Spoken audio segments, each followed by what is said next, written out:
I'll come back rich and marry you," said the little boy the young girl fed.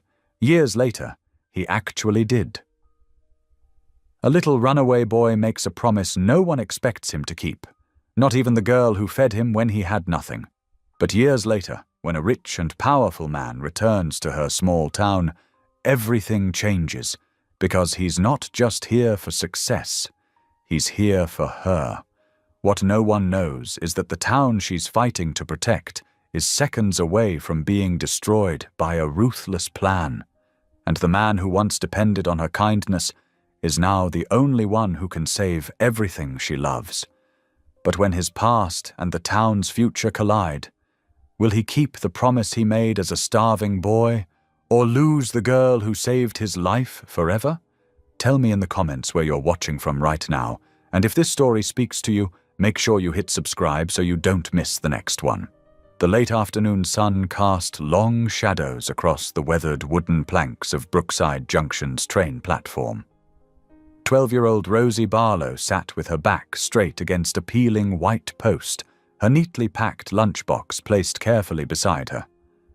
The familiar sounds of train whistles echoed in the distance as she waited for her mother, who always finished her shift at the general store just after the school day ended.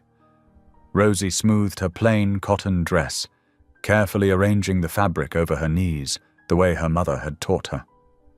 The warm breeze carried the scent of coal smoke and summer dust, ruffling the ribbon holding back her dark curls.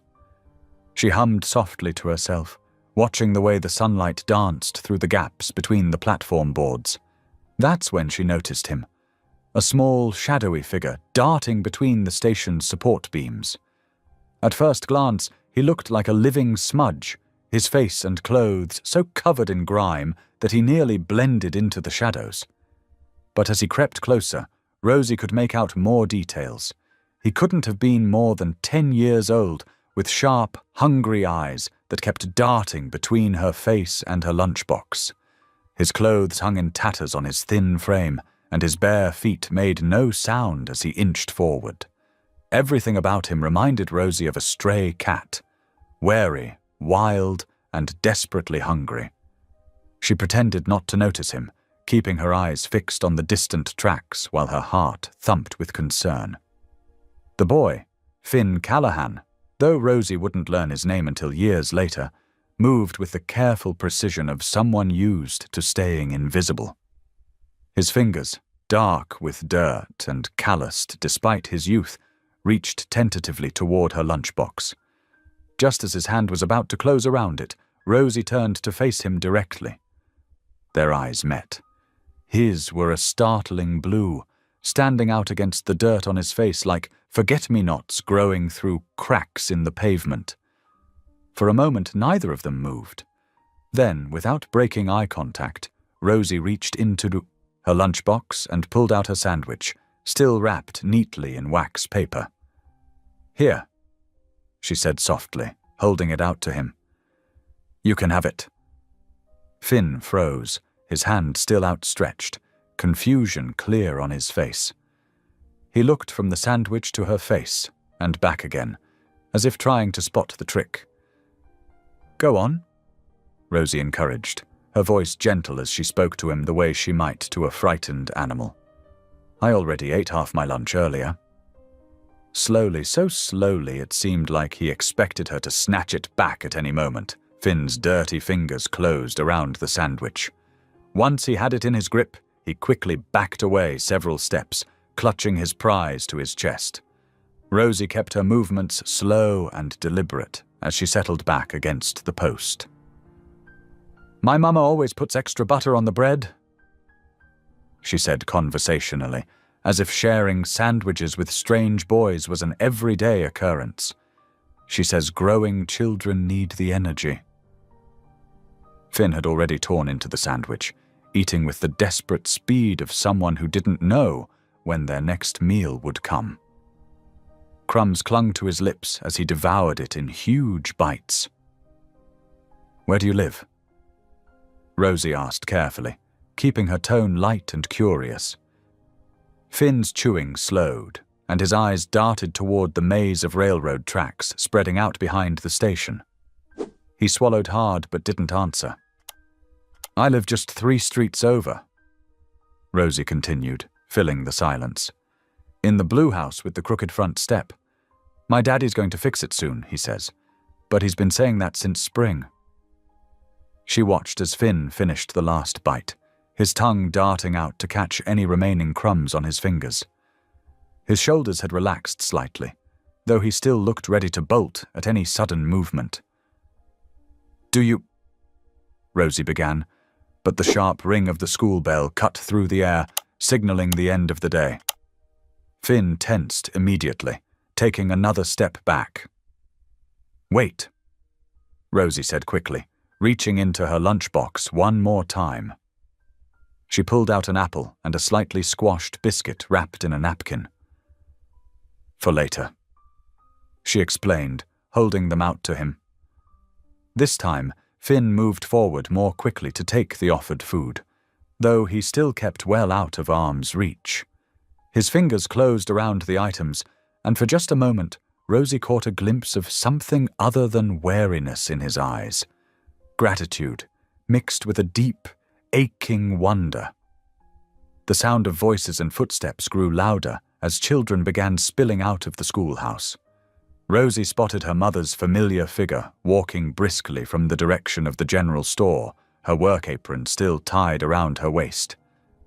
"I have to go now," Rosie said, gathering her lunchbox and standing up. She brushed off her dress and gave Finn one last smile. "I hope you enjoy the apple."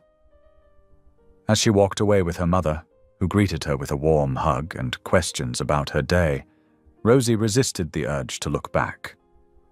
But Finn stood rooted to her, his spot on the platform, watching her disappear down the dusty street. His fingers still clutched the apple and biscuit, and his mind struggled to process what had just happened. No one had ever just given him food before. No one had ever smiled at him like that, talked to him like he was worth talking to. He looked down at the napkin-wrapped biscuit in his hand, then back up at Rosie's retreating figure. The simple act of kindness had cracked something open inside his chest, something he hadn't even known was there to crack. The platform gradually emptied as parents collected their children and workers headed home for the evening.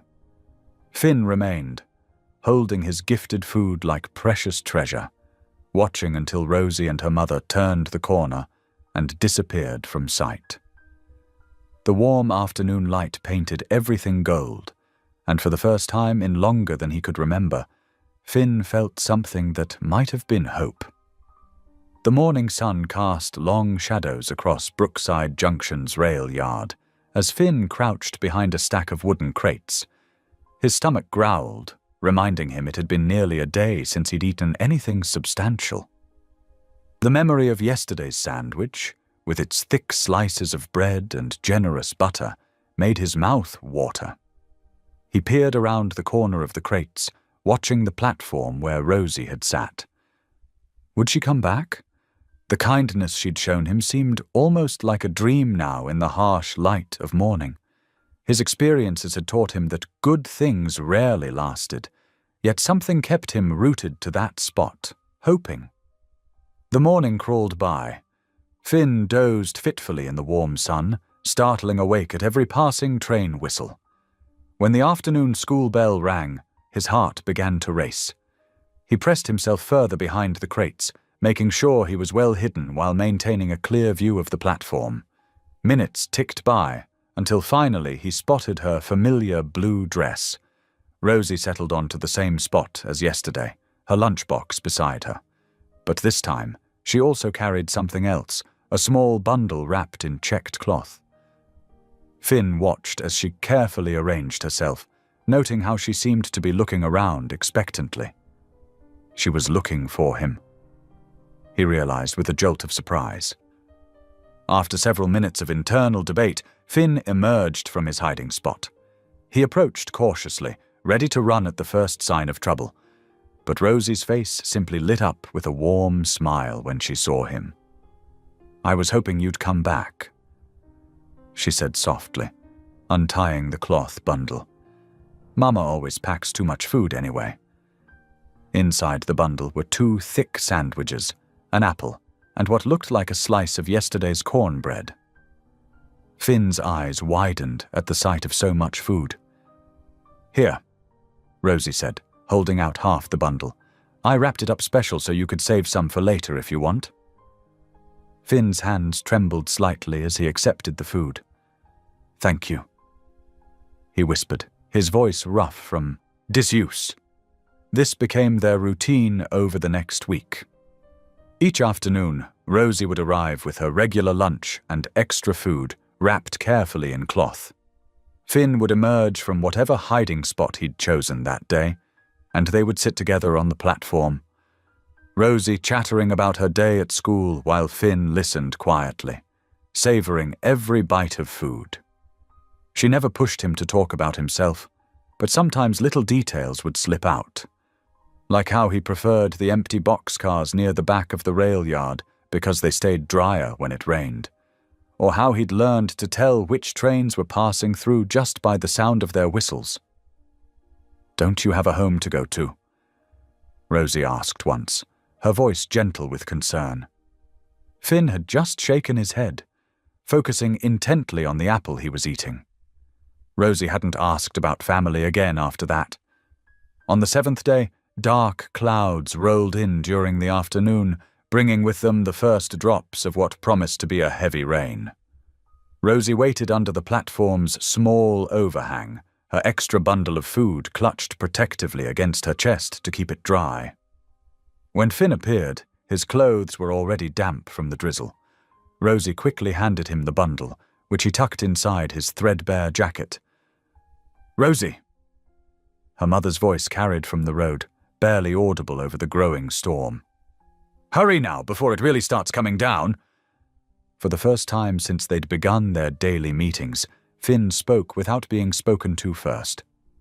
"Thank you," he said softly, his eyes meeting Rosie's for a brief moment. Then he turned and disappeared into the gathering gloom, leaving Rosie to rush to her mother's side. The rain began in earnest as Finn made his way through the rail yard, carefully picking his path between puddles and slick rails. Thunder rolled overhead, the sound echoing off empty boxcars and steel containers. He clutched Rosie's food bundle tightly under his jacket, protecting it from the rain as he searched for shelter. His usual sleeping spot in the back boxcar wouldn't do tonight. It had developed a leak in the roof during the last storm. He needed to find somewhere dry. The rain was coming down harder now, running in rivulets down his face and soaking through his thin clothes. Another crack of thunder shook the air as Finn ducked under a loading dock, temporarily escaping the downpour. He carefully unwrapped the bundle Rosie had given him, making sure not to get the food wet. Inside was a sandwich, 2 biscuits, and an apple, enough to keep his hunger at bay through the stormy night ahead. Lightning flashed across the sky, illuminating the rail yard in stark white for a brief moment. Finn huddled closer to the wall, pulling his knees up to his chest. The food bundle rested safely in his lap as he watched the rain pour down, turning the world into a grey curtain of water. Thunder rolled again, but this time, wrapped in Rosie's simple kindness, it didn't seem quite so threatening. The late afternoon sun cast long shadows across the train platform as Rosie sat alone, her extra lunch bundle untouched beside her. For the 2nd day in a row, Finn hadn't appeared at their usual meeting spot. She twisted the edge of her dress nervously, scanning the rail yard for any sign of movement. Something felt wrong. Finn had never missed their daily meetings before, not even during the big storm. The thought of him going hungry made her stomach twist into knots. "Where are you?" she whispered to herself, standing up. She knew she shouldn't leave the platform. Her mother would be arriving soon to pick her up. But the worry gnawing at her chest wouldn't let her sit still any longer. Gathering her courage, Rosie picked up her food bundle and walked toward the back of the rail yard. Rusted freight cars loomed over her like sleeping giants, their shadows growing longer as the sun dipped lower. Her footsteps crunched on the gravel as she weaved between the tracks, peering around corners and into dark spaces. "Finn," she called softly. "Are you out here?" A faint sound caught her attention, something between a whimper and a groan. Following the noise, she rounded the corner of an old coal car and gasped. Finn lay curled on his side in the gravel, his arms wrapped protectively around his middle. Even in the fading light, she could see the dark bruises on his face and the dried blood around his nose. His clothes were more torn than usual, and dirt caked his hair. "Oh no!" Rosie breathed, rushing to kneel beside him. "Finn, what happened?" He flinched at her approach, but relaxed slightly when he recognized her voice. His eyes, one swollen nearly shut, struggled to focus on her face. "Okay," he mumbled, trying to push himself up but falling back with a grimace. "You're not okay," Rosie said firmly. She opened her school bag and pulled out her notebook, tearing several pages into careful strips. "Who did this to you?" Finn stayed quiet, but his good eye darted nervously toward the main yard. Rosie understood. She'd heard stories about older boys who preyed on the railroad kids, stealing what little they had. Dipping one of the paper strips in a puddle of clean rainwater, she gently began dabbing at the dried blood on his forehead. Finn went completely still under her touch, as if no one had ever tended to his wounds before. "You don't deserve this," Rosie said softly, cleaning another cut near his temple. "Nobody deserves to be hurt like this." Finn's breath hitched, and she realized he was trembling. Not from pain or cold, but from something deeper. The simple act of being cared for seemed to shake him to his core. "Here, let me help you sit up," Rosie offered, carefully supporting his shoulders. She could feel how thin he was through his ragged shirt as she helped him lean against the coal car's wheel. "Rosie!" A panicked voice called from the direction of the platform. "Rosie, where are you?" "That's Mama," Rosie said, quickly pressing the food bundle into Finn's hands. "She sounds worried. I have to go, but please eat something. You need to keep up your strength." As she stood to leave, Finn's hand caught the edge of her dress. "Wait," he whispered, his voice hoarse. I want to pay you back someday, for everything." Rosie smiled gently. "Just get better, okay? That's all I want." She hurried back through the rail yard, finding her mother near frantic with worry on the platform. "Where have you been? I've been calling and calling." "I'm sorry, Mama," Rosie said, letting herself be pulled into a tight hug. "I thought I saw something interesting and wandered off. It won't happen again." That night, rain drummed against the roof of Rosie's house as she lay in bed, unable to sleep.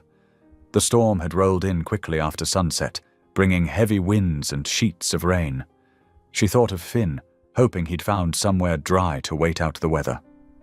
Miles away, in the rail yard, Finn huddled under a torn tarp he'd scrounged from behind the maintenance shed. Every movement sent sparks of pain through his bruised body, but he'd managed to eat half the food Rosie had brought him. The rest he'd carefully wrapped and hidden away for tomorrow. Lightning flashed overhead, followed by a deep rumble of thunder. Finn pulled the tarp tighter around his shoulders, wincing as it pressed against his injuries. In the darkness, he whispered Rosie's words to himself over and over. "You don't deserve this." The words felt foreign in his mouth, like a language he'd never learned to speak. But something about them took root in his heart, a tiny seed of determination beginning to grow.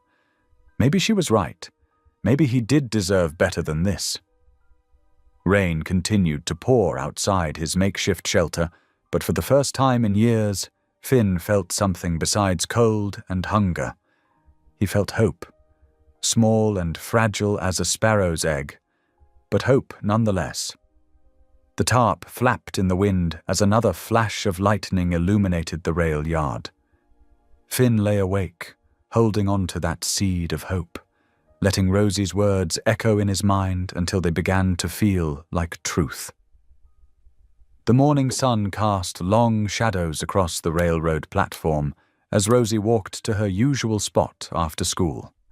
Her heart skipped when she saw Finn already waiting there, partially hidden behind a stack of crates.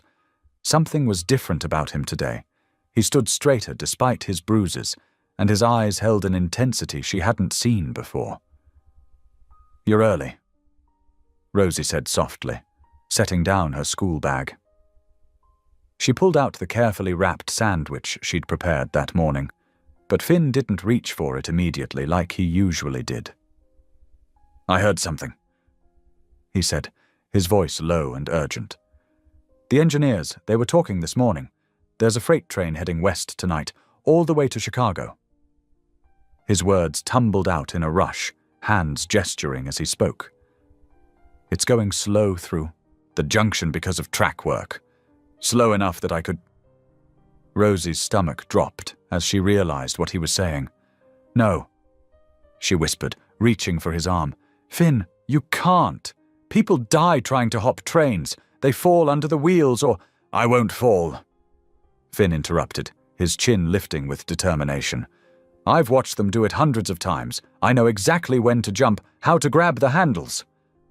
His eyes softened as he looked at her worried face. "I can't stay here forever, Rosie. Those boys who beat me up, they'll do worse next time.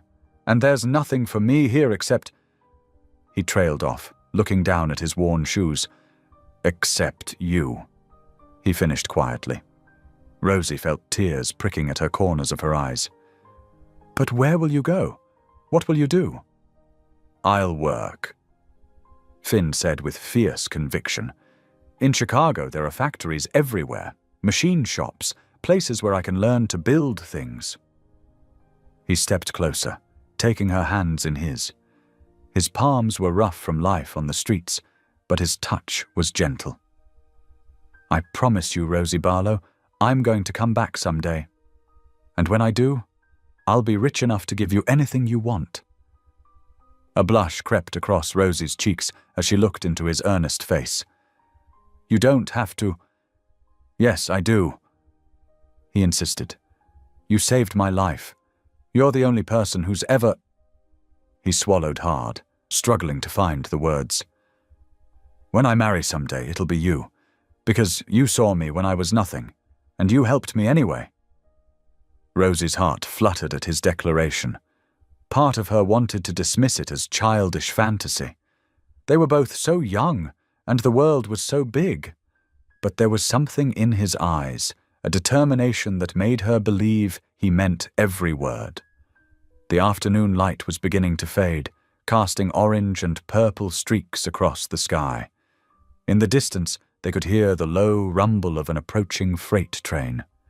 Finn's body tensed like a coiled spring. "That's it," he whispered. "The Chicago-bound freight." He looked at Rosie one last time, memorizing her face. "I won't forget. I promise." Before she could respond, he darted away from the platform, moving with the silent grace of someone used to staying unseen. Rosie watched as he crept along the edge of the yard, timing his movements with the practiced eye of a street survivor.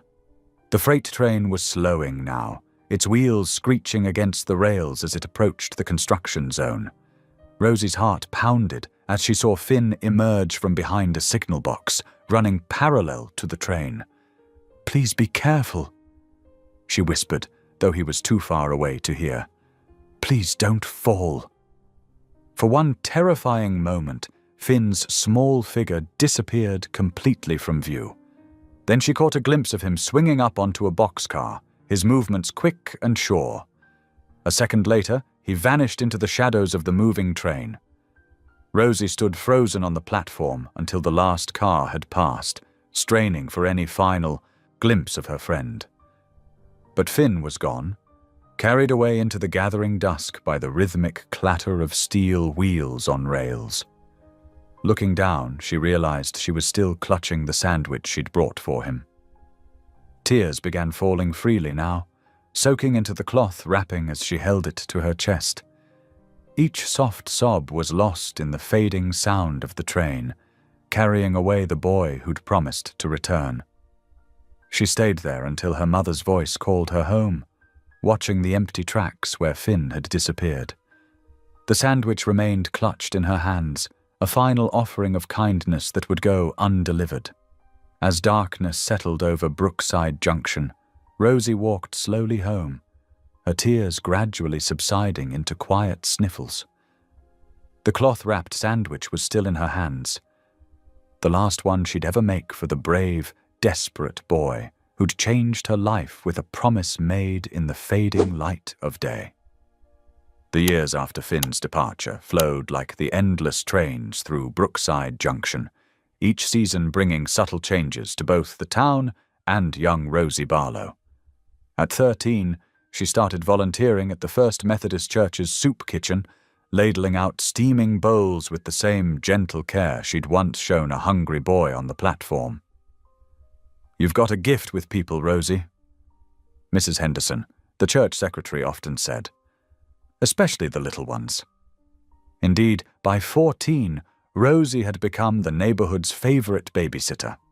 Parents trusted her completely, knowing she'd treat their children with the same kindness that made her pack extra sandwiches years ago. She'd sit for hours reading stories to toddlers, helping older kids with homework, always ensuring they felt safe and valued. Meanwhile, hundreds of miles away, 15-year-old Finn Callahan was learning the language of locomotives. In Chicago's sprawling rail yards, he'd found work as a shop boy, cleaning tools and running errands for the mechanics. Every spare moment was spent watching the engineers work, absorbing their knowledge like a sponge. "Kids got an eye for engines?" old Tom McCarthy would say, noting how Finn could diagnose problems just by listening to a motor's rhythm. "Never seen anything like it." Back in Brookside Junction, the signs of decline were becoming harder to ignore. The paint peeled from once proud storefronts, and fewer trains stopped at the station each month. But 16-year-old Rosie remained determined to help however she could. She organized summer reading programs at the library and tutored struggling students after school. "You should be a teacher," her mother suggested one evening, watching Rosie prepare lesson plans for her young charges. "You've got the heart for it." The idea took root, growing stronger as Rosie entered her final years of high school. She threw herself into her studies, earning scholarships to the State Teachers College while still finding time to volunteer. That same year, 17-year-old Finn was making his own academic strides. His practical knowledge of engines had caught the attention of a senior engineer who sponsored his night school education. During days, Finn worked on increasingly complex repairs. At night, he studied mathematics and engineering, often falling asleep over his textbooks. "You're pushing yourself too hard," his mentor warned. Finn would just shake his head, remembering a promise made on a dusty platform. "I've got someone to prove something to," he'd say. As Rosie entered college at 18, Brookside Junction's decline accelerated. The lumber mill closed, sending dozens of families looking for work elsewhere. But Rosie stayed, commuting to classes while continuing her community work. She student-taught at her old elementary school, bringing fresh energy to tired classrooms. Finn's rise through the railroad ranks was meteoric. By 20, his innovative repair techniques had caught the attention of industry leaders.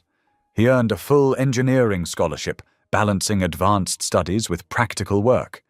His designs for more efficient engines began appearing in trade journals.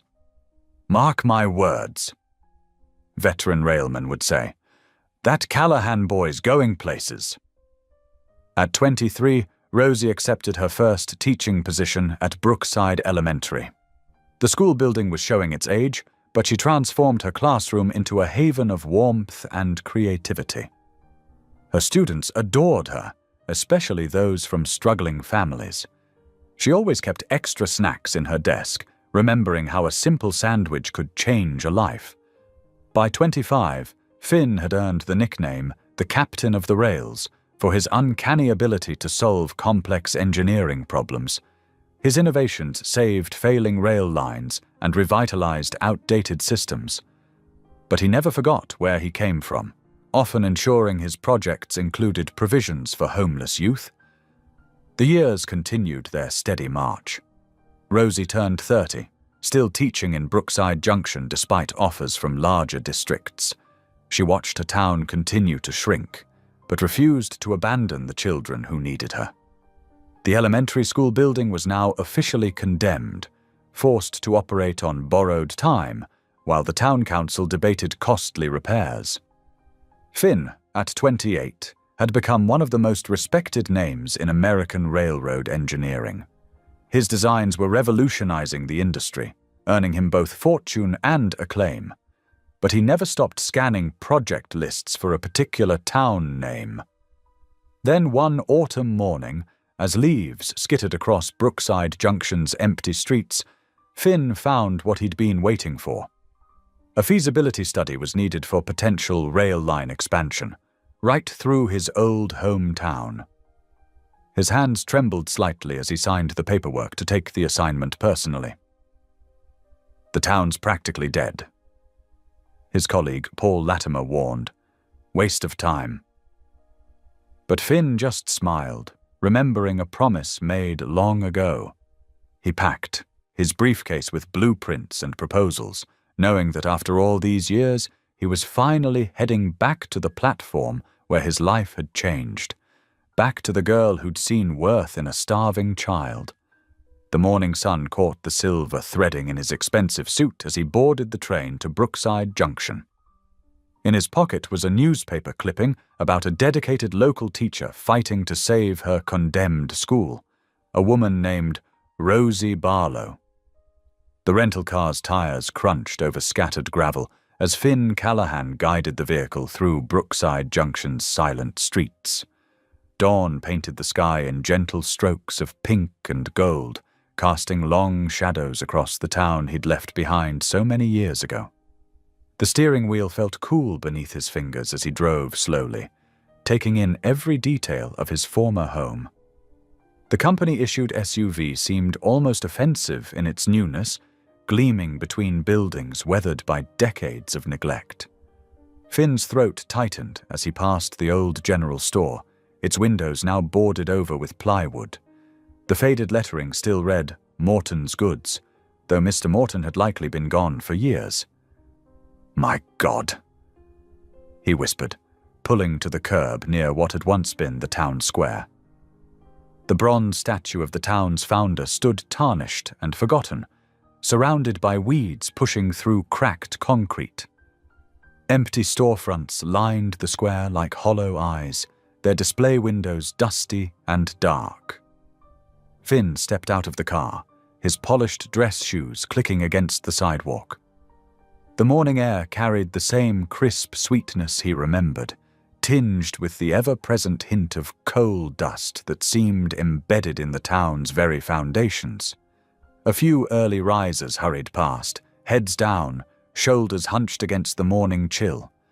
No one gave him a second glance, just another suit passing through their dying town.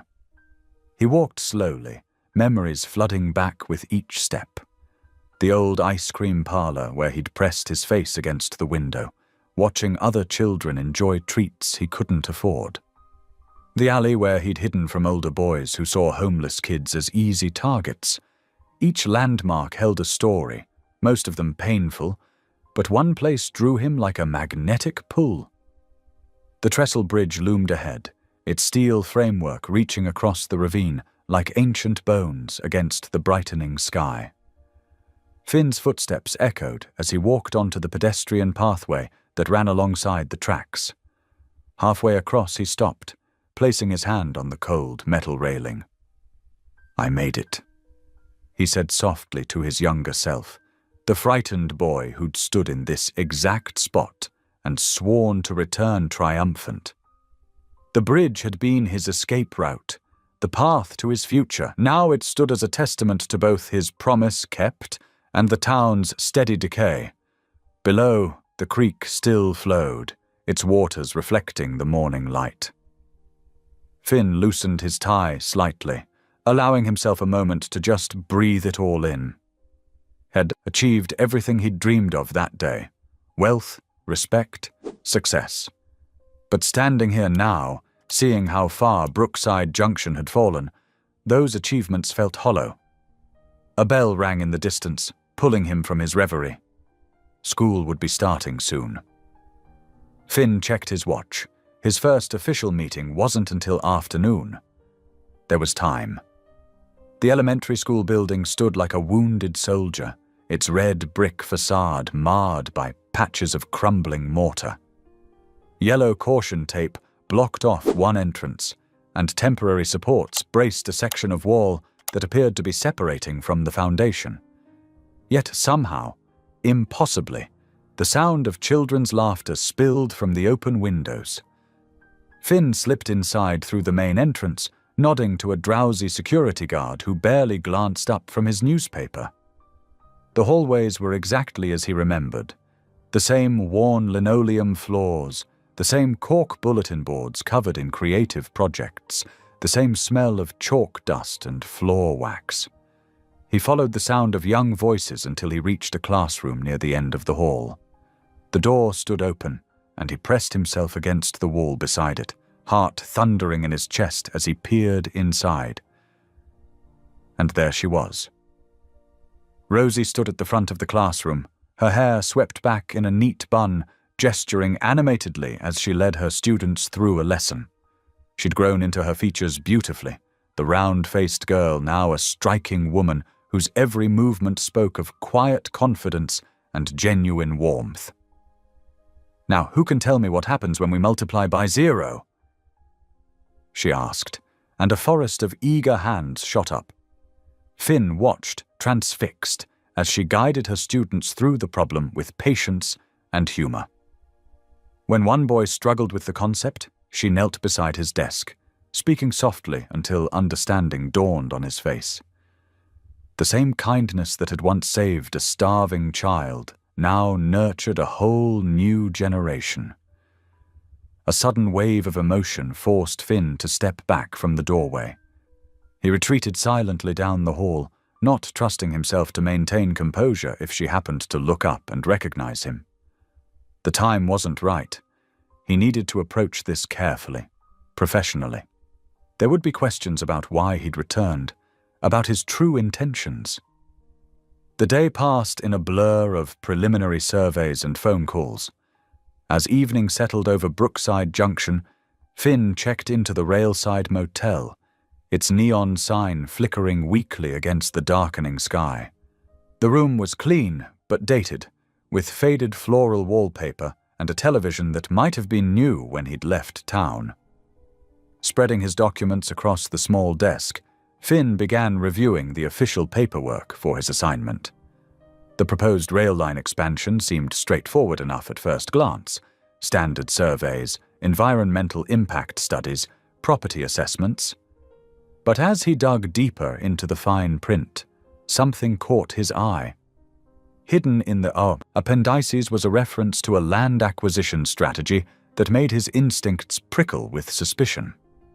The language was deliberately vague, mentioning aggressive development zones and expedited property transfers.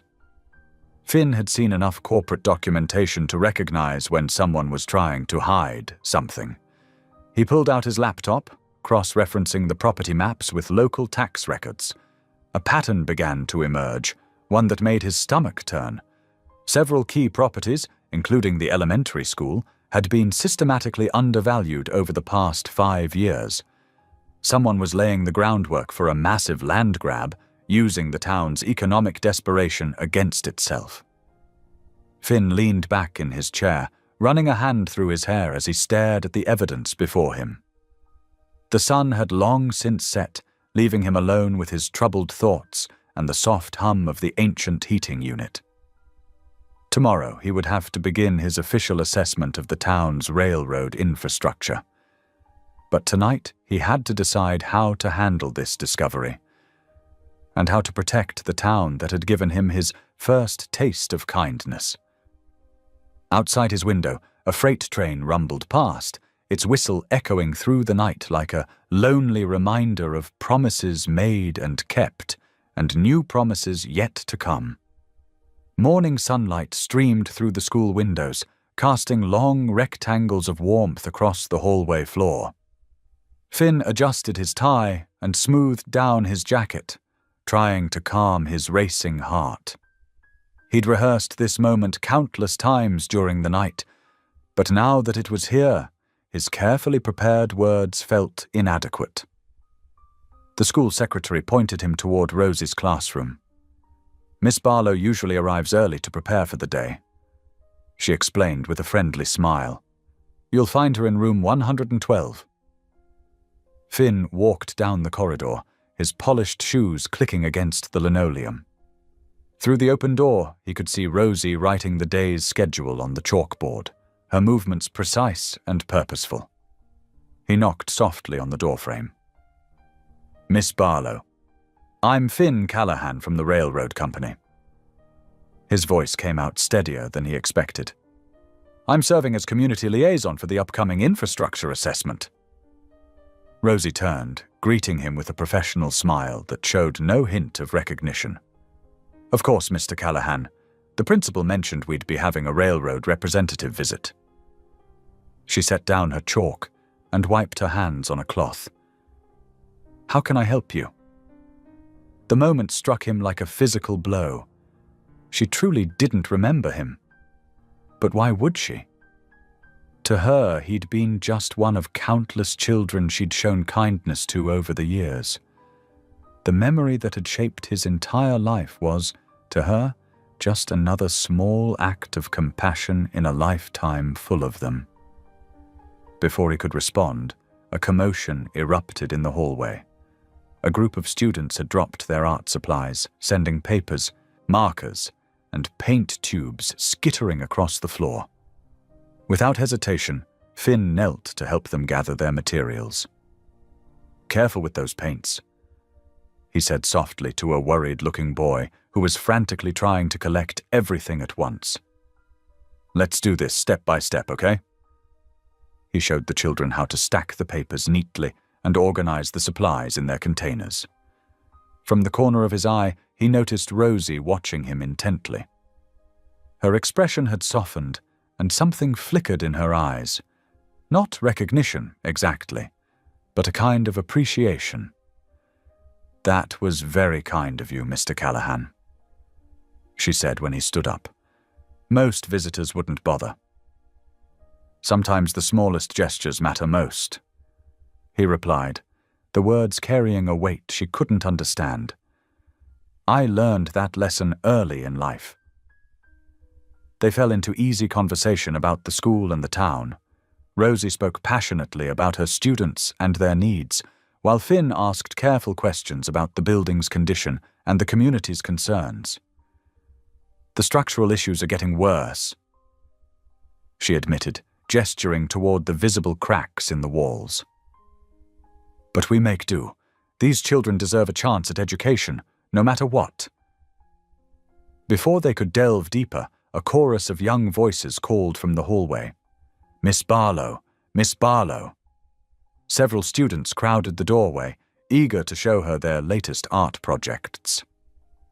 I should let you get back to your class, Finn said, stepping toward the door. Thank you for your time, Miss Barlow. Please call me Rosie, she offered with a warm smile. And thank you again for helping with the art supplies. It's nice to meet someone from the railroad who actually cares about our community.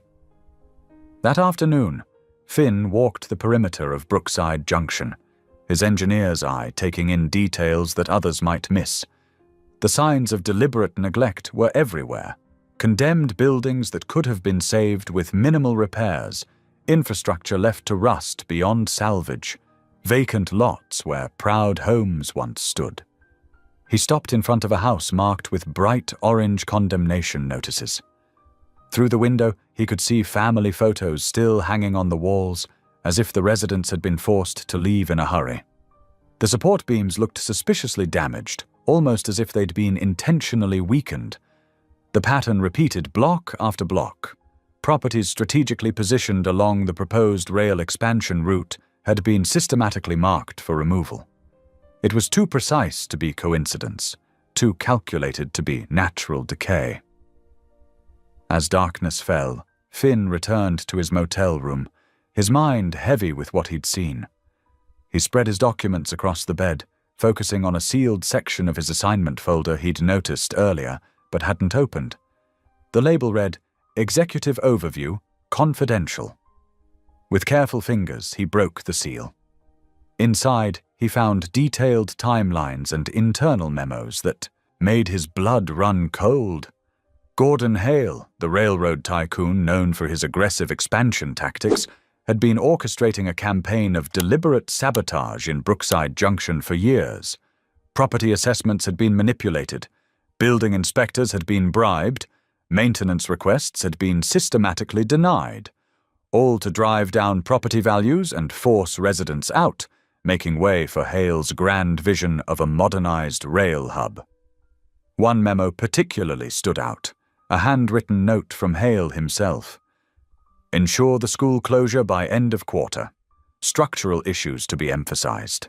No repairs authorized. Finn sat back, his hands shaking slightly as he processed the implications. The same school where Rosie now taught, where she poured her heart into giving children a chance at a better future, was next on Hale's list for destruction. The place where she had once shown kindness to a starving boy was being deliberately undermined by a man who saw people as obstacles to be removed.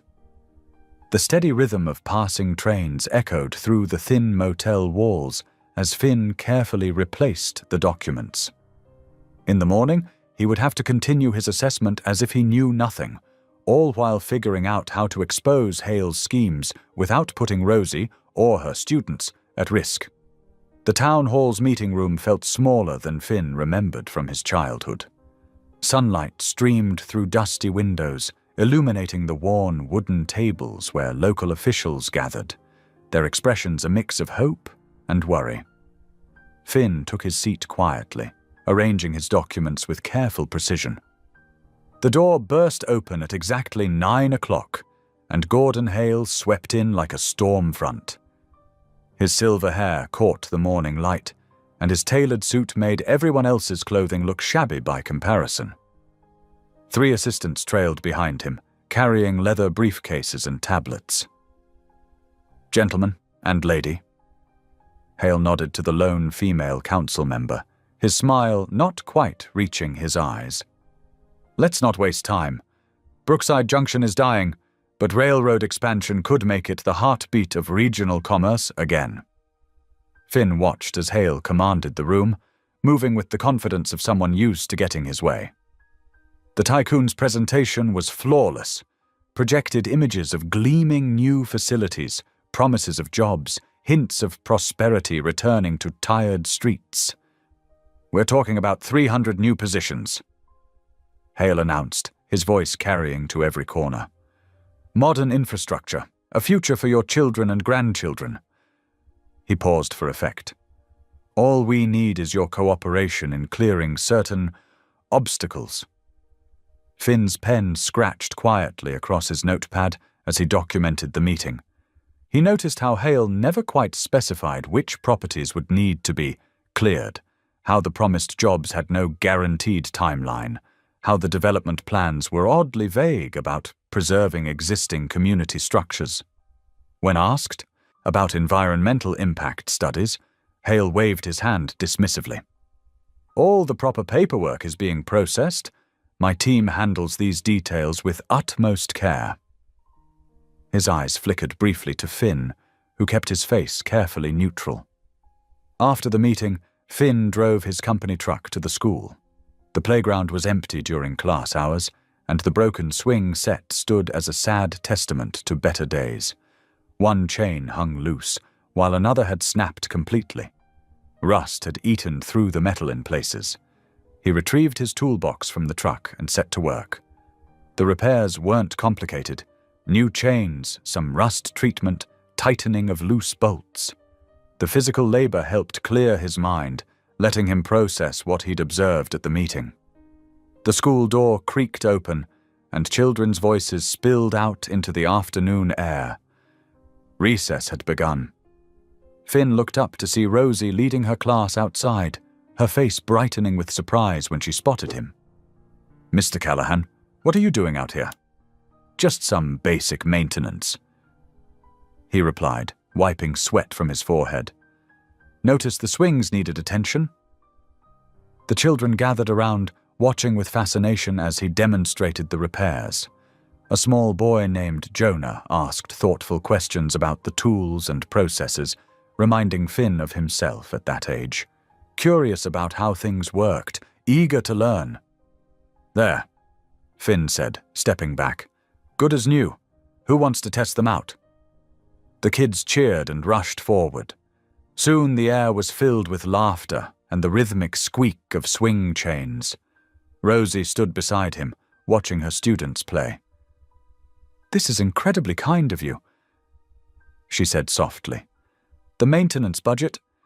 Well, there hasn't been one for a while." "It's nothing," Finn assured her, though his heart ached at how such a small gesture could mean so much. "Just paying forward some kindness I received once." Rosie's eyes lit up. "Oh, would you like to join us tomorrow for community reading hour? The children would love to hear stories from someone who works with trains." "I'd be honored," Finn replied, carefully packing away his tools. That evening, in his motel room, Finn spread out the engineering files he'd requested from the railroad's archives. Hours ticked by as he cross-referenced inspection reports, looking for patterns in the documentation, or rather, in what was missing from it. The gaps were subtle but telling. Key safety inspections had been marked as completed, but lacked proper documentation. Weight load calculations for bridges appeared to have been altered. Most disturbing were the notations about potential stress points along existing track sections, points that coincided perfectly with properties Hale wanted to acquire. Finn's hands trembled slightly as he connected the dots. The accidents waiting to happen weren't random at all. They were carefully planned pressure points, designed to force evacuations and property seizures under the guise of public safety. The school sat at the intersection of 3 such points. His eye caught a detailed property map, and his heart sank further. The expansion project's true scope became clear. It wasn't just about adding new track. The plan would effectively cut off access to the school, making it impossible for most students to attend safely. The building itself would be sandwiched between heavy freight lines, exposed to noise and vibration that would make teaching impossible. Finn stared at the documents spread across his bed, the weight of realization settling heavily on his shoulders. Hale wasn't just planning to push Rosie and her students off their land. He was systematically destroying the heart of the community she'd devoted her life to serving.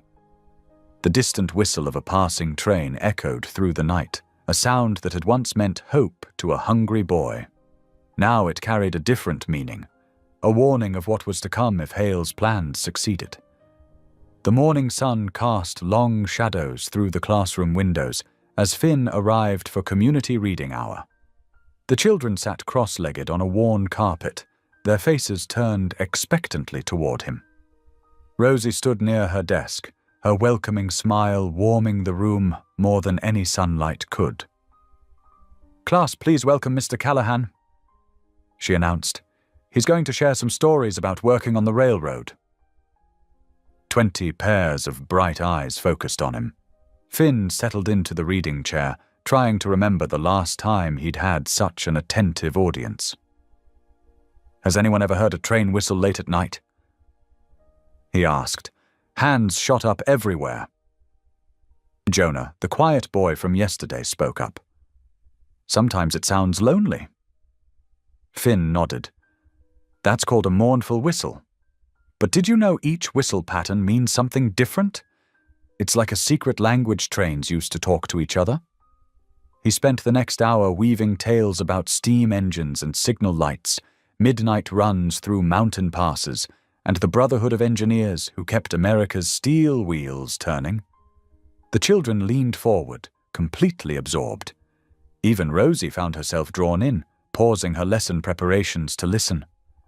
When he described how engineers used the stars to navigate on moonless nights, one little girl gasped, "Like sailors!" "Exactly like sailors." Finn agreed. The railroad is like an ocean of iron, and every engineer is a captain of their own ship. After the story hour ended, the children peppered him with questions during their lunch break. Jonah stayed closest, asking about engine mechanics with surprising technical understanding for his age. As the afternoon wore on, Finn noticed the shadows under Rosie's eyes, the way she stifled yawns between lessons. During a quiet moment while the children worked on assignments, she confided in him. "The town council meets again next week," she said softly, shuffling papers on her desk. "Hale's representatives keep pushing for structural assessments. They claim the building isn't safe, but we know it's just an excuse." Finn frowned. "How long has this been going on?" "Months now." Rosie sighed, running a hand through her hair. "I've been taking extra tutoring jobs to hire an independent inspector, but good ones are expensive, and between grading papers, preparing lessons, and trying to keep the parents updated—" She trailed off, looking exhausted. "You're fighting this battle alone." Finn observed quietly. She gave a weak smile. "Someone has to. These kids deserve better than being pushed out of their school because some railroad tycoon wants the land." When the final bell rang, Finn helped gather scattered supplies and straighten desks. "Let me walk you home," he offered. "It's getting dark earlier these days." Rosie hesitated, then nodded. They walked slowly through the autumn afternoon, fallen leaves crunching beneath their feet. The town looked different at ground level, more personal than the property maps in Finn's motel room. "I used to love this walk," Rosie said suddenly. "Years ago, when I was still a student here myself. There was this boy." She paused, lost in memory. "He was so hungry, so alone. I shared my lunch with him for a week." Finn's heart pounded, but he kept his voice steady. "What happened to him?" "He disappeared one night, hopped a freight train west," he said. "I've always wondered if he made it, if he found what he was looking for."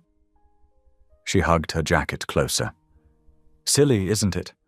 Worrying about a stranger from so long ago?" "No," Finn said softly. "It's not silly at all." They reached her modest house, its paint peeling, but window boxes still bright with autumn flowers. "Thank you for today," she said. "The children loved your stories." "Thank you for trusting me with them." After saying goodbye, Finn walked to the old trestle bridge spanning the rail yard. The setting sun painted the steel girders in shades of copper and gold. Below, a freight train rumbled past, the same line he'd jumped that desperate night so many years ago. "I'm still that boy, Rosie," he whispered into the gathering dusk, "and I won't let anyone hurt you or your kids. Not this time." The wind carried his words away, but the promise remained, as solid as the steel beneath his feet. He watched until the last light faded from the western sky, then turned back toward town, his resolve hardening with each step. The next morning dawned crisp and clear, with autumn sunlight streaming through the school's tall windows. Finn arrived early, finding Rosie already arranging tables in the main hallway for the student showcase. Colorful art projects and science displays waited in neat stacks, ready to be arranged. "Need a hand?" he asked, setting down his briefcase.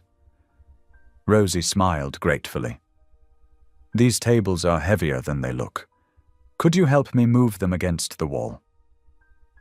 Together, they worked in comfortable silence, positioning tables and hanging artwork at just the right height for parents to admire. Finn noticed how Rosie took extra care with each child's creation, adjusting them until they caught the light perfectly. every piece deserves its moment to shine," she explained, straightening a watercolor painting of the old train station. "Some of these kids don't get much recognition at home." When Jonah arrived early with his mother, they helped him set up his detailed model of a steam engine.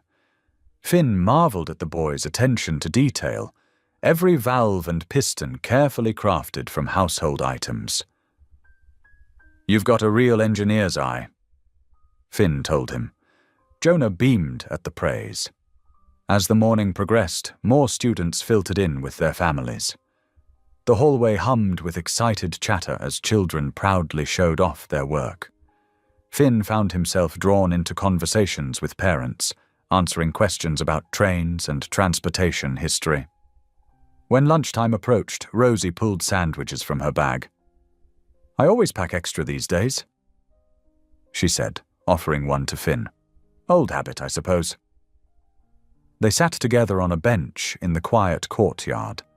Before taking a bite, Finn automatically folded his hands and bowed his head, a quick, almost unconscious gesture of gratitude. Rosie froze, her own sandwich halfway to her mouth.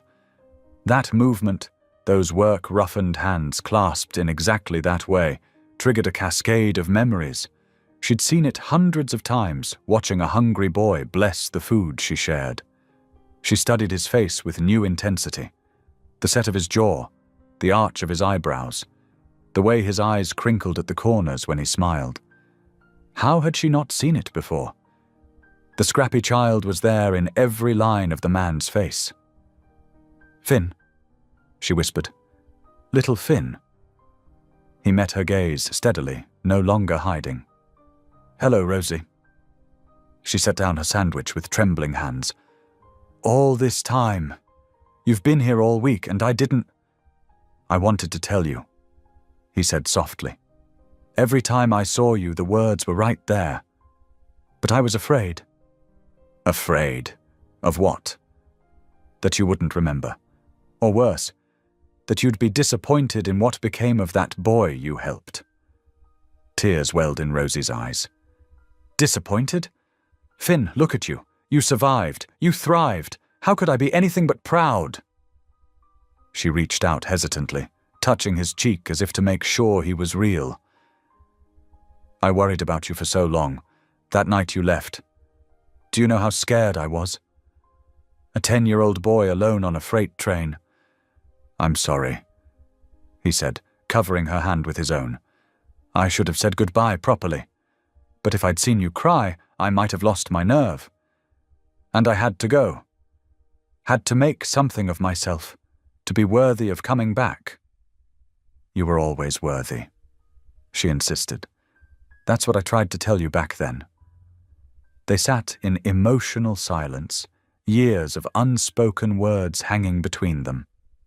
Finally, Rosie asked, "Why didn't you say something when you first came back?" "I needed to understand what was happening here first. The corruption, the pressure on the school, it's worse than anyone realizes. And when I saw how much you'd given to this place, these children—" He shook his head. "I couldn't just walk in and disrupt your life without a plan to help." The afternoon passed in a blur of stolen conversations between showcase activities. As families began heading home, Finn and Rosie found moments to share their stories. His years of study and determination, her choice to return to teach in their struggling hometown. "I never married," she admitted as they cleaned up. "Everyone said I was crazy to stay here, but these kids needed someone to believe in them. Just like you did." "I never married either," Finn said quietly. "How could I? I made a promise to a girl with a lunchbox." Rosie blushed, remembering his childhood declaration. "We were just kids then." "Maybe, but that promise kept me going through some dark times." As evening settled over the town, they walked together through streets painted golden by the setting sun. Their steps slowed, neither wanting the day to end. Near the corner where they usually parted, Finn stopped. "Rosie," he said, turning to face her, "I need you to know something. What Hale's planning, it's not just about the school. He's deliberately destroying this town to force people out. I have proof, but confronting him will be dangerous." "Then don't," she pleaded.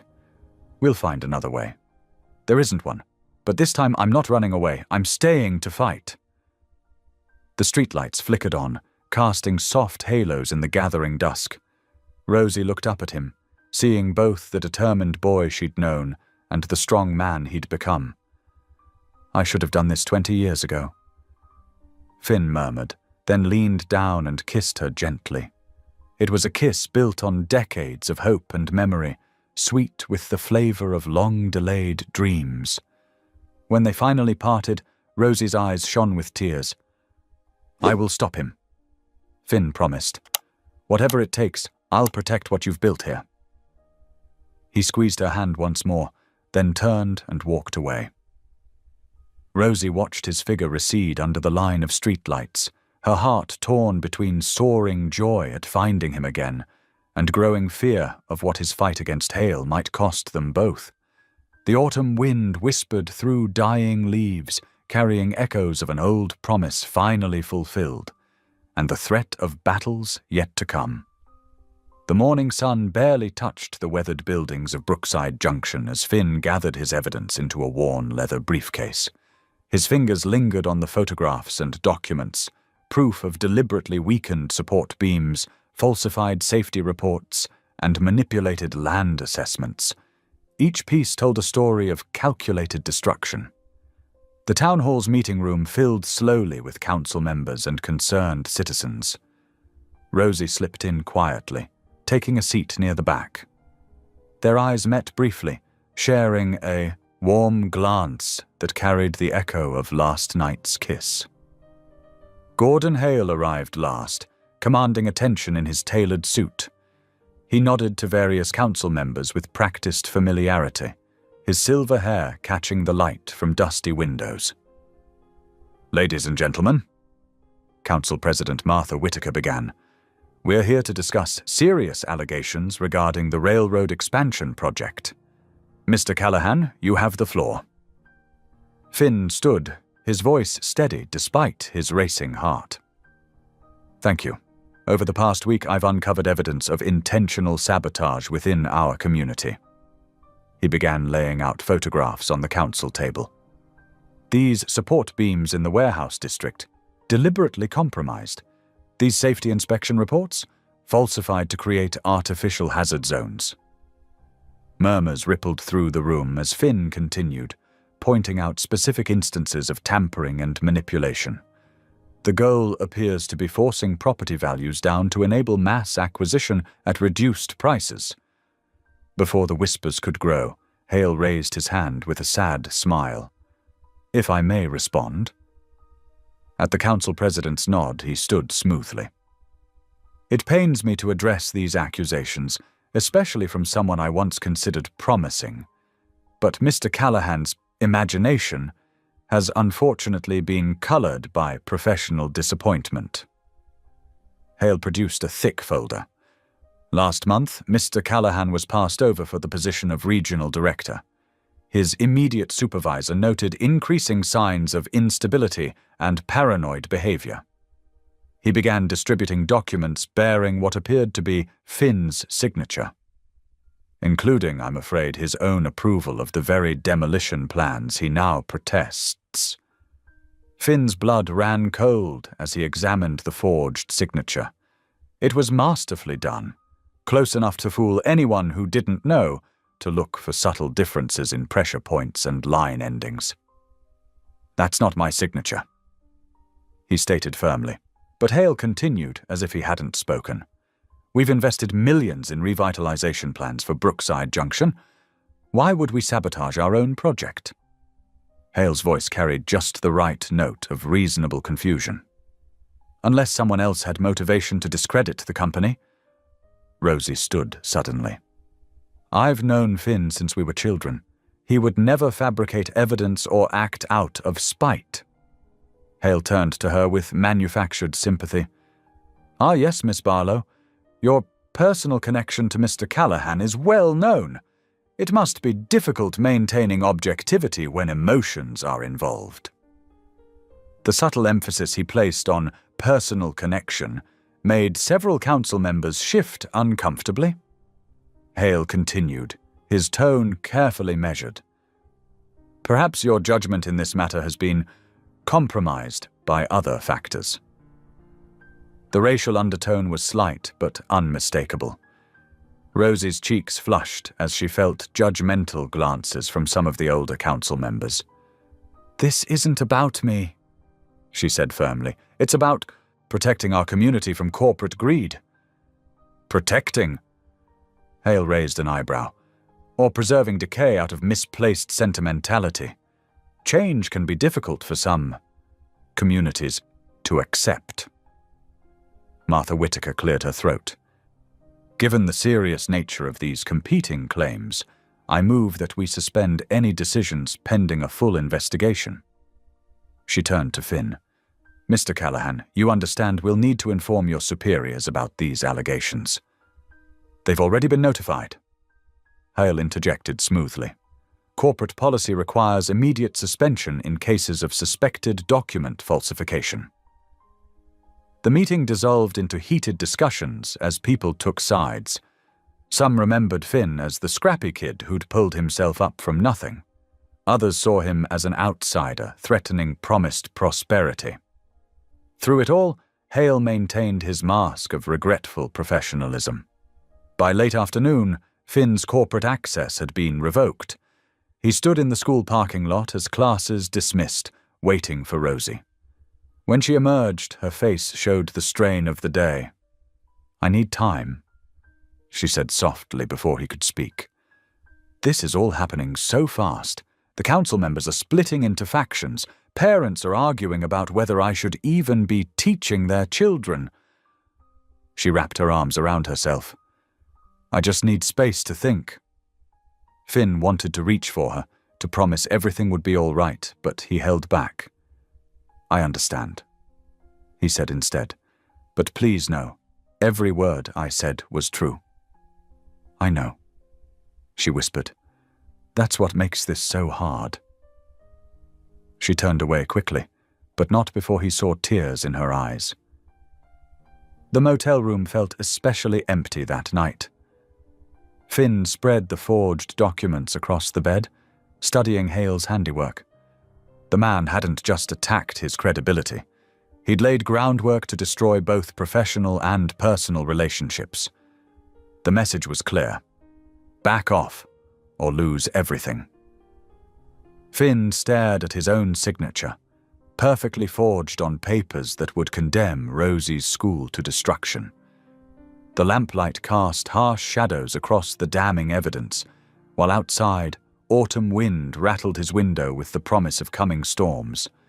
Dawn crept over Brookside Junction with a heavy grey mist that matched the mood hanging over the town. Finn stood at his motel window, watching early workers trudge past with heads down and shoulders hunched. The morning paper's headline screamed about railroad safety concerns near school, making his stomach clench. At the school, empty spaces dotted the classroom where familiar faces should have been. Rosie tried to maintain her usual warm smile, but it didn't quite reach her eyes as she counted only 15 students present out of her normal 23. She deliberately avoided looking toward the hallway where Finn usually stood. "Miss Barlow?" Little Sarah Jenkins raised her hand. "My mama says there might be a big accident with the trains. Is that true?" Rosie's hands trembled slightly as she arranged books on her desk. "The railroad has always been part of our town, Sarah. We just need to be careful and smart, like always." "But Tommy's dad says, let's focus on our reading lesson." Rosie interrupted gently, unable to bear another repetition of Hale's carefully planted fears. Outside the school windows, Finn watched from a distance, his heart aching at the sight of empty swings where children should have been playing. He'd fixed that swing set with his own hands just days ago. Now parents hurried past with their children, some crossing to the other side of the street to avoid the school grounds entirely. By midday, Main Street showed signs of surrender. Going out of business signs appeared in windows that had displayed proud family names for generations. The hardware store owner, Mr. Peterson, was boarding up his display window when Finn walked past. "Shame about all this," Mr. Peterson said, hammering another nail. "My grandfather opened this store in 1928, survived the Depression, 2 world wars, and 40 years of changing times." He paused, wiping his brow. "But can't fight the railroad. They're offering half what the building's worth, but what choice do we have?" Finn helped him lift the next board. "You could fight back, join others who, like you did?" Mr. Peterson shook his head sadly. "Look where that got you, son. Sometimes you just have to know when you're beat." The afternoon sun cast long shadows as Finn finally gathered his courage to visit the school again. Classes were dismissing, and he caught glimpses of Rosie through the windows, straightening desks and gathering papers with mechanical movements that spoke of bone-deep weariness. She looked up when he knocked softly on the doorframe. For a moment her face softened with something like longing before she caught herself and stepped back. "Finn, She wrapped her arms around herself, a defensive gesture that broke his heart. "I can't do this right now. Just let me explain." "Explain what?" Her voice cracked slightly. "How you'll prove Hale forged those documents, how you'll convince the council to believe you over him, how you'll stop parents from pulling their children out of my class because they're terrified of train derailments." Finn stepped forward, but she held up a hand to stop him. "These children are my responsibility, Finn. Their safety, their education, their futures. I can't risk all that on uncertain claims and gut feelings, no matter how much I want to believe you." "Rosie, please. I need clarity," she said firmly, though tears shimmered in her eyes. "And right now, you're making everything cloudy. I can't think straight when you're near. I can't separate what my heart wants from what my head knows is right." The silence stretched between them, heavy with unspoken words and might-have-beens. Finally, Finn nodded once and turned away. "I understand," he said softly. "I'm sorry I brought this trouble to your door." He walked slowly through the emptying streets as dusk settled over the town. His feet carried him automatically to the trestle bridge, the place where his childhood dreams had taken root. The metal rails hummed faintly with distant vibrations, a sound that had once meant hope and possibility. Now it seemed to mock him with memories of promises he couldn't keep. Back in his motel room, Finn mechanically began packing his meager belongings. His suspension meant he no longer had reason to stay in Brookside Junction officially. Unofficially, he was only causing more pain to the person he'd wanted most to protect. Better to leave now, before Hale could use his presence to hurt Rosie further. He folded his clothes carefully, trying not to think about the way Rosie's face had lit up when she first recognized him, or how her smile felt against his lips during their one precious kiss. The town could survive without him. It had before. Maybe Hale would be less aggressive if his main opponent disappeared. The knock on his door was so soft he almost missed it. When he opened it, he found himself looking down at Jonah, one of Rosie's quietest students. The boy's eyes were wide with urgency, and his hands clutched what appeared to be a torn and crumpled blueprint. "Mr. Callahan," Jonah whispered, glancing nervously over his shoulder at the empty parking lot. "I found something you need to see." Jonah's small hands trembled as he held out the crumpled paper. "I was collecting rocks behind the school. Miss Barlow lets us paint them for art projects," he explained quietly. "These men in suits were there with measuring tools. They dropped some papers when they left, but they only came back for most of them." Finn ushered the boy inside, checking the parking lot one last time before closing the door. Under the harsh motel lighting, he carefully smoothed the blueprint across the desk. The paper was dirty and torn, but the technical drawings were still clear enough to read.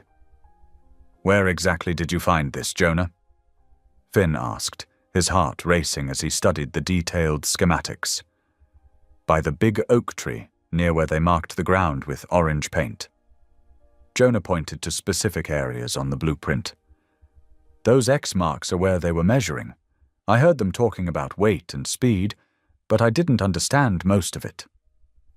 Finn's hands grew cold as he traced the rail lines on the document. The calculations in the margins told a horrifying story. Precise measurements for track stress points, load-bearing limits, and speed variations. But it was the handwritten notes that made his blood run cold. Maximum impact at 45 miles per hour and optimal timing early morning commuter service. This isn't a construction plan, Finn muttered, more to himself than to Jonah. It's a sabotage blueprint. They're planning to weaken the tracks just enough to... He couldn't finish the sentence with the boy present. Looking at Jonah's worried face, Finn made a quick decision. Thank you for bringing this to me. You did exactly the right thing. Now I need you to go straight home. It's not safe to be out this late. But I want to help. You already have, Finn assured him, grabbing his coat. More than you know. Please go home to your parents. And Jonah? The boy paused at the door. Don't tell anyone else what you found. It could be dangerous. After making sure Jonah headed safely toward the residential streets, Finn broke into a run. The night air was sharp and cold in his lungs as he sprinted through the sleeping town. Rosie's small house sat on a quiet street, lined with maple trees, their bare branches stretching like dark fingers against the starlit sky. He pounded on her door, not caring about the late hour. After what felt like hours but was probably only minutes, a light flickered on inside. Rosie appeared in the doorway, wrapped in a faded robe, her hair loose around her shoulders. Finn, what's wrong? The alarm in her voice grew as she saw his expression. What's happened? I need you to look at this. He spread the blueprint on her kitchen table, explaining quickly how Jonah had found it. As Rosie studied the technical drawings, her face grew pale. These measurements, she whispered. They're for our crossing, the one the morning train uses, the one my students... Her hand flew to her mouth as the full implications hit her. Hale isn't just trying to force people out through legal pressure, Finn said grimly. He's planning to stage an accident. Create enough panic that everyone demands immediate evacuation. The property values would plummet, and he'd buy everything for a fraction of its worth. Rosie sank into a chair, her earlier doubts forgotten in the face of such calculated evil. All those children who take the early bus, they cross those tracks every morning. She looked up at Finn, tears spilling down her cheeks. I'm so sorry I didn't believe you. I was so scared of losing the school that I couldn't see. Hey. Finn knelt beside her chair, taking her trembling hands in his. You were protecting your students. That's what you do. But right now, we need to protect them in a different way.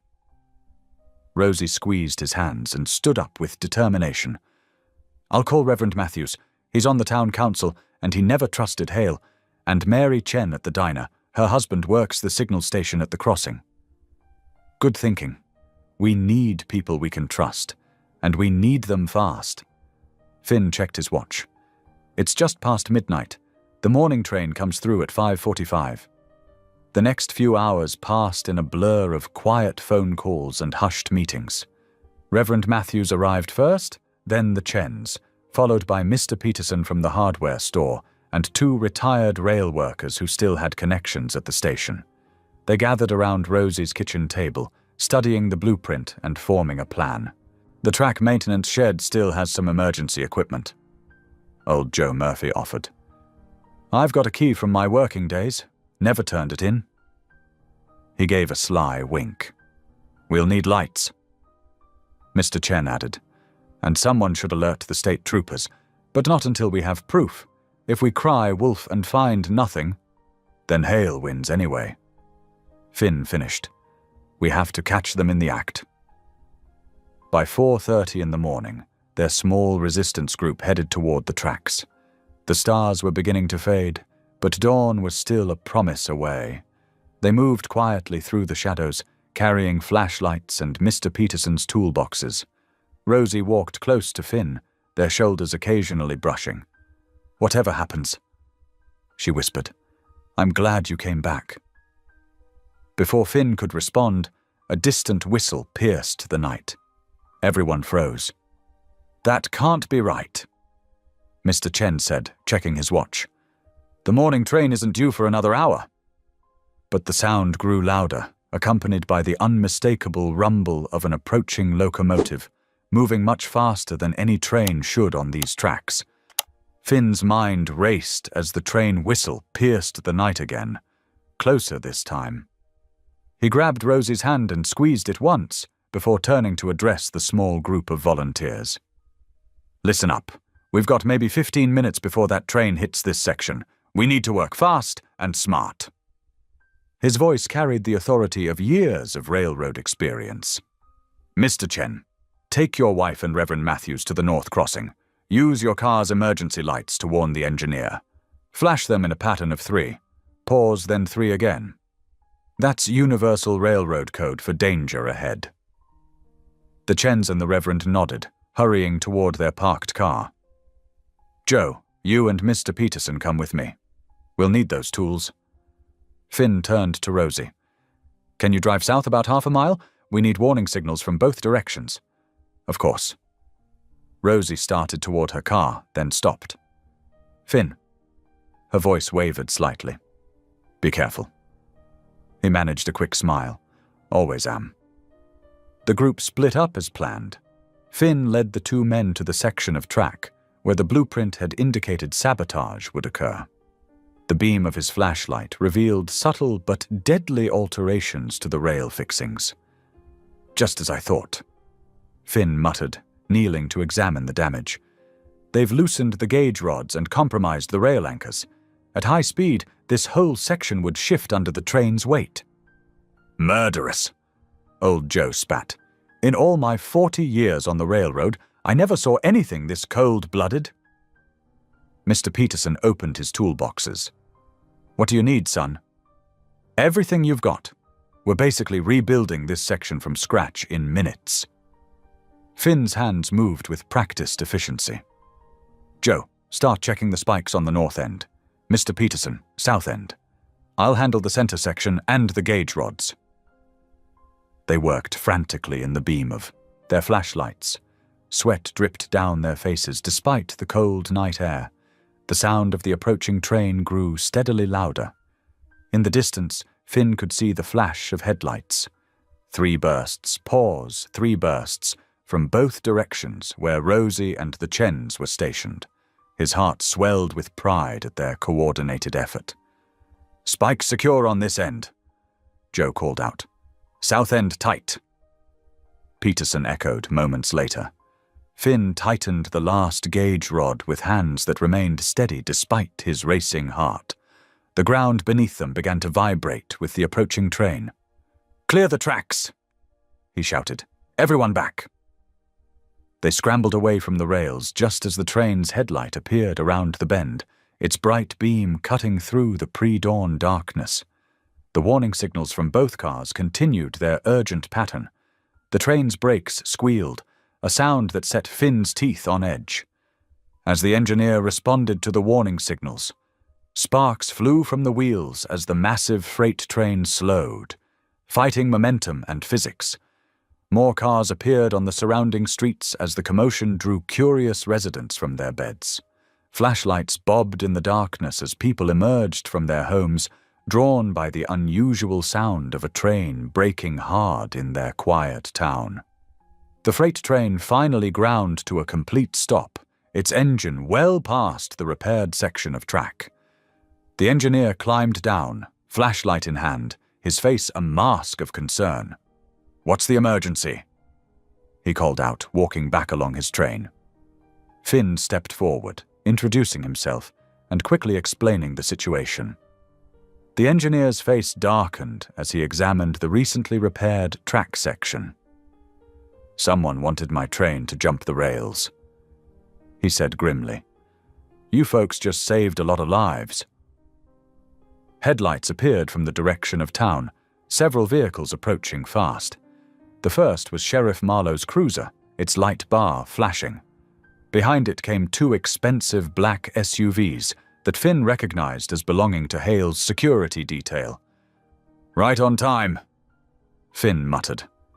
Gordon Hale burst from the second SUV before it fully stopped, his face contorted with rage. "What is the meaning of this?"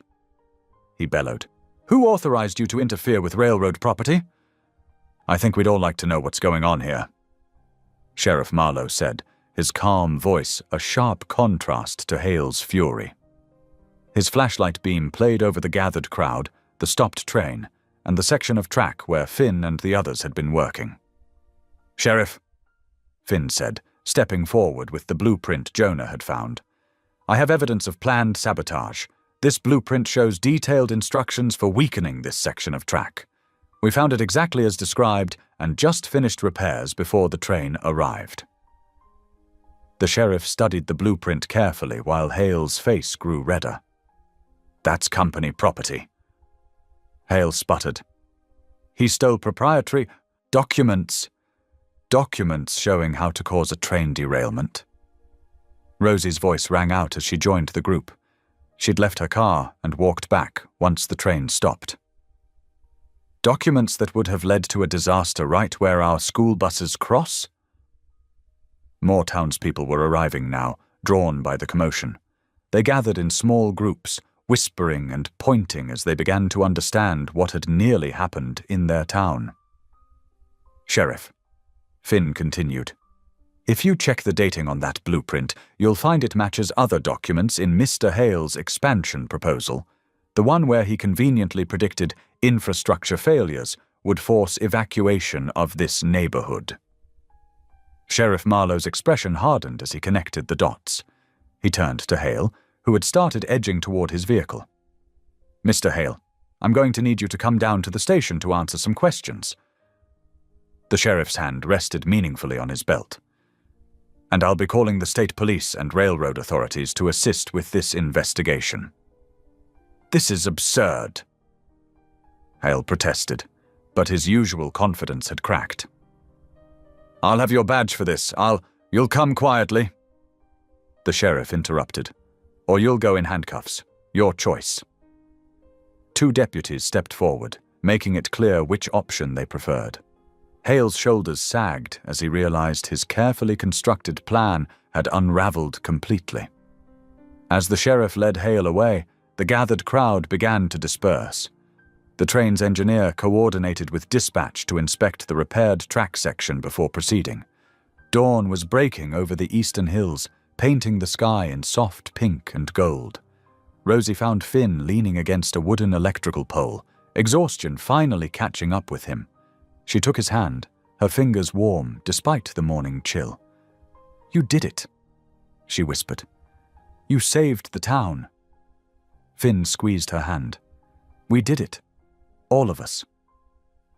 He looked at her tired face in the growing light. "You know, this isn't exactly how I planned to prove myself worthy of that childhood promise. Saving an entire town from a corrupt railroad tycoon?" Rosie smiled. "I'd say that more than qualifies." The morning sun climbed higher as Brookside Junction awakened to extraordinary news. Word spread quickly through the streets about the night's events, neighbors calling neighbors, parents discussing it at bus stops, and storekeepers sharing details with early customers. By 9 o'clock, a crowd had gathered outside the town hall. Television news vans from the nearest city lined the street, their satellite dishes reaching skyward. Inside, Finn stood before the town council, his voice steady as he presented the evidence that would clear his name. "This blueprint," he said, holding up the wrinkled paper Jonah had found, "details a deliberate plan to sabotage the rail line. The metadata and watermarks prove it came directly from Mr. Hale's office." The council members leaned forward, examining copies of the document. Mayor Thompson adjusted his glasses, his face growing grimmer with each page he turned. "And there's more," Finn continued. "3 former employees of Mr. Hale have come forward." On cue, Hale's former secretary entered the chamber, followed by 2 engineers who had worked under him. They took turns describing years of suspicious activities, forged documents, and threats that had kept them silent. "He made us falsify inspection reports," one engineer testified, his hands shaking slightly. "Said he'd make sure we never worked again if we didn't cooperate." Outside, the crowd grew larger. Rosie stood among her students, who watched through the hall's large windows. Jonah, the boy who had found the blueprint, held tight to her hand, pride shining in his eyes. By 11 o'clock, state police led Gordon Hale from the county jail to a waiting patrol car. His perfectly pressed suit looked rumpled now, his commanding presence diminished. As cameras flashed, he ducked his head and said nothing.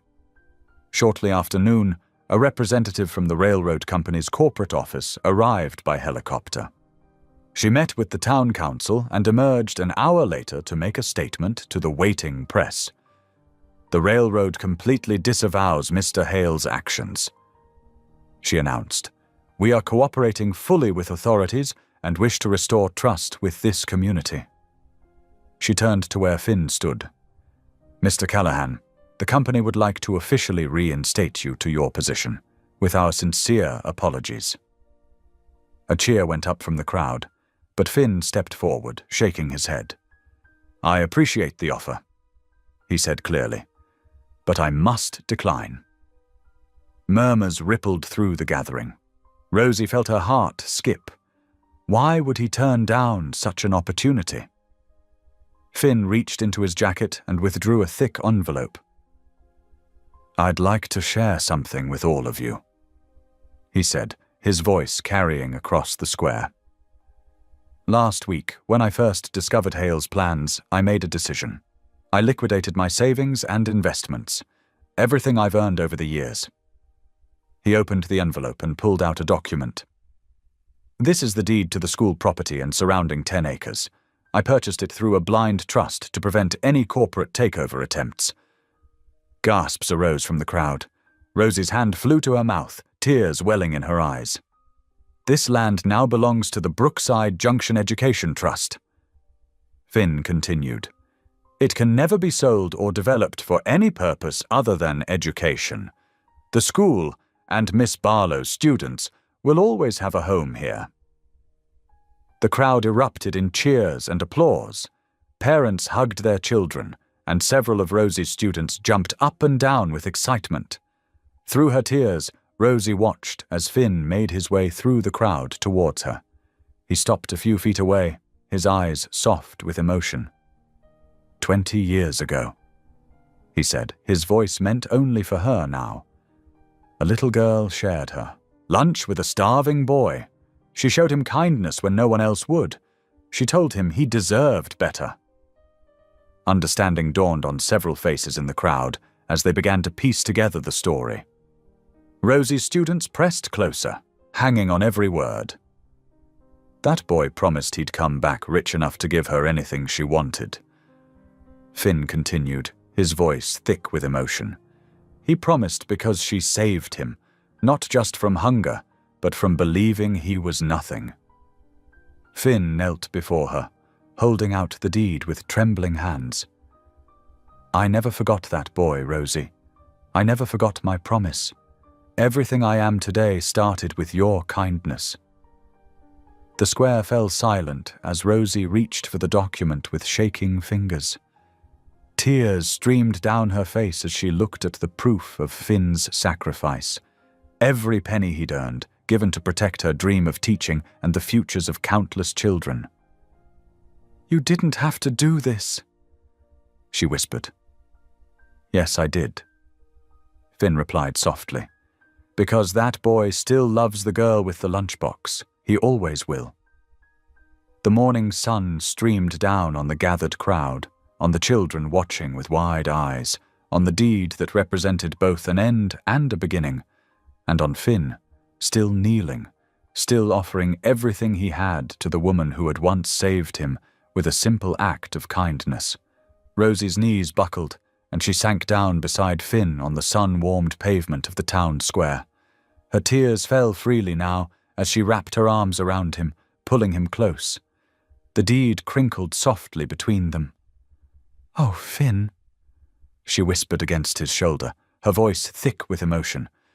"You didn't just come back rich. You came back good. So very good." The crowd around them had grown quiet, watching this intimate moment with misty eyes and tender smiles. Rosie's students huddled together, some wiping away their own tears, while others bounced excitedly on their toes. Finn pulled back slightly, reaching into his pocket. His hands trembled as he withdrew a small velvet box, worn around the edges as though he'd carried it for a long time. 20 years ago, he said, his voice carrying clearly across the hushed square. "I made 2 promises. One was to come back rich enough to give you anything you wanted." He opened the box, revealing a modest but beautiful ring with a single diamond catching the morning light. "The other was that if I ever married, it would be you, because you saved me when I was nothing." A collective gasp rose from the crowd. Jonah, standing closest to them, clutched his hands together in anticipation. "I came back rich," Finn continued, his eyes never leaving Rosie's face, "and I came back to marry you, Rosie Barlow. Will you have me?" "Yes," Rosie breathed, then louder, "Yes." She laughed through her tears as Finn slipped the ring onto her finger with shaking hands. The square erupted in cheers and applause. Rosie's students broke ranks and rushed forward, surrounding the couple with excited hugs and questions. Parents wiped away tears, and even the normally stoic town council members were seen dabbing at their eyes. The weeks that followed were a whirlwind of activity. The town seemed to come alive again, shaking off the shadow of Hale's threats. The school buzzed with renewed energy as Rosie and her students planned end-of-year activities without fear of displacement. Their wedding day dawned clear and bright, 6 weeks after Finn's proposal. The ceremony was held in the school's courtyard, where Finn had first repaired the children's swing set. Simple white chairs faced an arch woven with wildflowers gathered by Rosie's students. The guest list grew organically to include nearly the entire town. Former railroad colleagues who had stood by Finn during the investigation sat alongside local shopkeepers. Rosie's students, dressed in their Sunday best, lined the aisle with paper flowers they'd made themselves. Jonah, beaming with pride, carried the rings on a small pillow he clutched carefully to his chest. The whole town had insisted on contributing something, from Mrs. Henderson's famous pound cake to Mr. Martinez's handcrafted wooden centerpieces for the reception tables. When Rosie appeared at the end of the aisle, a collective sigh rose from the gathered crowd. She wore a simple white dress that caught the early summer breeze, her bouquet made from the same wild flowers that decorated the arch. But it was her smile, radiant and true, that captured everyone's attention. Finn stood waiting, his eyes glistening as he watched her approach. He wore a new suit, but his tie was slightly crooked, just enough to make Rosie's heart swell with love for this man who had never lost his humble nature, despite all his success. Their vows were simple but profound, echoing the promises made so long ago on a railroad platform. When the minister pronounced them husband and wife, the children led the cheering, their pure joy infectious. The reception felt more like a town festival than a formal event. Tables groaned under the weight of potluck dishes, and music drifted through the warm afternoon air. Stories were shared, from Rosie's current students to Finn's former colleagues, weaving together the tapestry of their separate journeys that had led them back to each other. As the sun began to set, Finn took Rosie's hand. "Come with me," he whispered. Together they slipped away from the celebration and walked the familiar path to the trestle bridge. The old iron structure stood silhouetted against the orange and pink sky, a testament to endurance and time. Their footsteps echoed softly on the wooden planks as they walked hand in hand to the middle of the bridge. Below them, the same tracks that had carried Finn away 20 years ago now gleamed in the fading light. But they no longer represented escape or separation. Instead, they had become part of their story of return and reunion. Rosie leaned her head against Finn's shoulder, feeling the solid warmth of him beside her. "Did you really carry that ring all these years?" she asked softly. "I bought it with my first real paycheck," Finn admitted, his thumb brushing over her wedding band. "It reminded me of why I was working so hard, why I had to become someone worthy of you." "You were always worthy," Rosie said, turning to face him. "That little boy with nothing but hunger and hope, he was worthy of love then, just as you are now." The last rays of sunlight painted the sky in deepening shades of purple and gold, casting long shadows across the bridge where they stood. Below them, the town of Brookside Junction was coming alive with evening lights, no longer dimmed by fear and uncertainty. In his office downtown, Finn's new consulting firm's sign was being installed.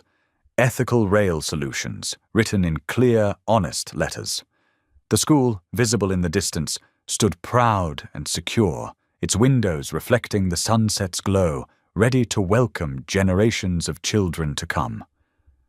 But here on the bridge, in this moment, it was just the two of them. The girl with the lunchbox and the boy she had saved, their love story coming full circle beneath the endless sky. The morning after their wedding, Finn and Rosie began their new routine together. Hand in hand, they walked through Brookside Junction as the sun painted the sky in soft pinks and golds. Already signs of renewal were visible throughout town. Fresh paint on storefronts, repairs underway on aging buildings, and neighbors greeting each other with genuine smiles. Finn threw himself into his rail restoration project, carefully selecting local workers who needed the opportunity.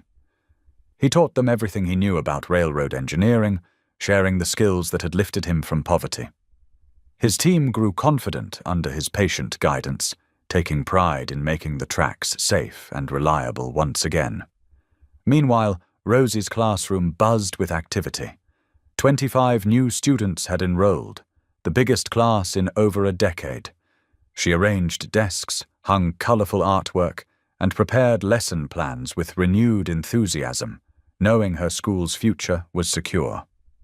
That afternoon, laughter echoed across the schoolyard as children tested the playground Finn had built. Rosie watched her students take turns on the gleaming new swings and carefully balanced across sturdy wooden beams.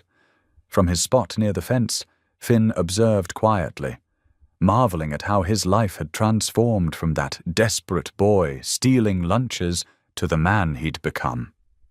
As evening approached, Evelyn welcomed them into her cafe, where tables had been pushed together for an impromptu community dinner.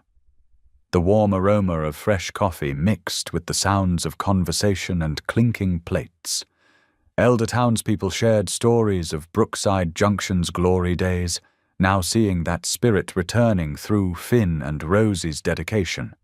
Later that night, they sat together on their porch, lantern casting a gentle glow around them. The sound of crickets filled the air as they reflected on their journey, how one simple act of sharing lunch had grown into something neither could have imagined. That childhood kindness had planted seeds of love that had flourished across decades, proving that compassion, once given, could transform not just two lives, but an entire community. Thank you for being here. If something in this story stayed with you, I'd love to see you again. Subscribe, and tomorrow I'll bring you another story crafted with heart.